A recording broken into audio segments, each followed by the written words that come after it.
আজকে যে ডেজার্টটি তৈরি করেছি সেটি না দই, না কেক, না পুডিং।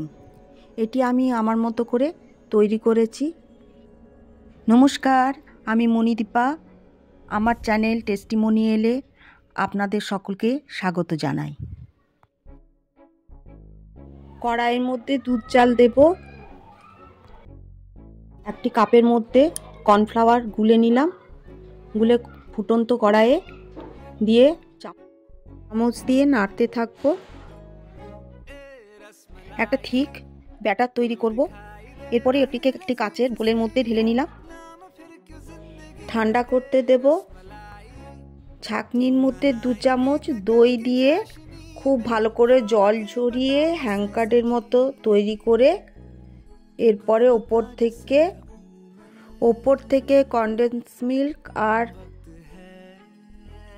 ফ্রেশ ক্রিম, তার সাথে দিয়ে দেব দুধ আর কর্নফ্লাওয়ারের ব্যাটার যেটা ঠান্ডা করে রেখেছিলাম। একটু ফুড কালার দিয়ে ভালো করে মিক্স করে একটি চৌকো বাটির মধ্যে ভরে ফুটন্ত জলের কড়াইয়ে আধা ঘন্টার জন্য ভাপিয়ে নেব।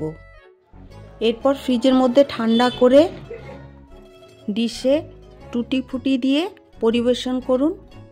এই নতুন ধরনের ডেজার্ট খেতে খানিকটা ভাপা দইয়ের মতো। আমার চ্যানেলটি যদি ভালো লেগে থাকে তাহলে লাইক এবং সাবস্ক্রাইব করুন।